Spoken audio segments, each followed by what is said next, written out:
If you're the one taking care of a loved one, you already know how exhausting it is. But let's be honest, a lot of the time, the hardest part isn't the work itself. It's dealing with your own family. So we're going to get right into it because what you're feeling is real, and you are definitely not alone. Does this sound familiar? Someone says this, and they probably mean well, but it just completely ignores what's really happening. It ignores that 3 a.m. phone call you get from your brother, who, by the way, hasn't visited in 6 months, and he's calling just to criticize how you're doing things, right after you've finished changing soiled sheets for the third time that night. And right there, that's the core truth we have to start with. The family drama is often way more draining than the actual physical caregiving. You signed up to help your mom or dad, not to be second-guessed and, frankly, abandoned by the very people who should have your back. So how did this happen? How did you end up doing everything? It feels so personal, right? But it's not some random accident. It's actually a predictable pattern that plays out in families everywhere. And understanding that pattern is the first step to finally breaking it. Just think about the scale of this for a second. In most families, one single person, ends up shouldering between 80 and 95% of all the caregiving. So if you feel like you're doing it all, well, it's because you probably are. You fall into this trap for all sorts of reasons. Maybe you just live the closest. Or maybe you're the one who works from home, so everyone just assumes you have more time. Or, and this is a big one, you're just the responsible one, the person who always steps up.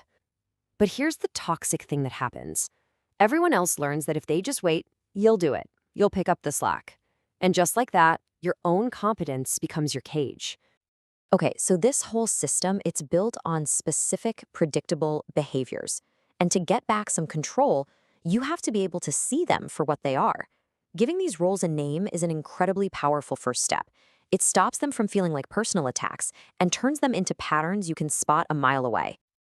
So as we go through these next few, I really want you to ask yourself this question. Because when you see these archetypes clearly, you'll realize this isn't about you failing. It's about a broken system you've been trying to navigate all by yourself. First up, we have the critic. Oh yeah, you know this one. This is the person who calls from their comfy couch to say something like, I would never put dad in that shirt. They don't lift a finger to help, but they have an opinion on everything. But here's the secret. Their criticism is not actually about you. It's all about them managing their own guilt for doing absolutely nothing. Then there's the ghost. This person just vanished the moment things got real. They're always so busy, right? They might send a card on a holiday, but that's about it. And look, this isn't just a packed schedule, it's active avoidance. They just can't face the reality of the situation, so they pretend it's not even happening. And of course, the delegator. This is the sibling who texts you demanding, "Send me mom's latest test results stat," but goes silent the second you ask them to pick up a prescription. They've basically outsourced the entire job to you and are now acting like you're their employee, expecting status reports without providing any support whatsoever. Okay, so we've named the problem. Now let's switch gears and talk about action. It's time to stop constantly being on the defensive and start building your shield. This is all about proactively protecting yourself, both legally and emotionally. The single most powerful tool you have is documentation. I'm serious. Creating a paper trail isn't about being petty or looking for a fight. It's about protecting yourself from future accusations, things like mismanaging money or neglect. It is your shield, period. And look, making this file is way simpler than it sounds. It's just 4 things. 1, a simple log of your tasks and how many hours you spend. 2, a folder for every single receipt. 3, notes from all the doctor's appointments. And 4, save every single text and email you have with family. That's it. This becomes your proof of all the work you're doing and their proof of absence. Next up, the legal stuff you absolutely cannot skip. If you don't have a financial power of attorney and a healthcare power of attorney in place for your loved one, this needs to be your #1 priority right now. These 2 documents give you the legal authority to handle their finances and make medical decisions, which effectively shuts down any interference from those unhelpful relatives. All right, now that you're protected, let's get tactical. Think of this next part as your playbook. We're going to give you the exact words to use to shut down the criticism and completely change the dynamic of those draining conversations.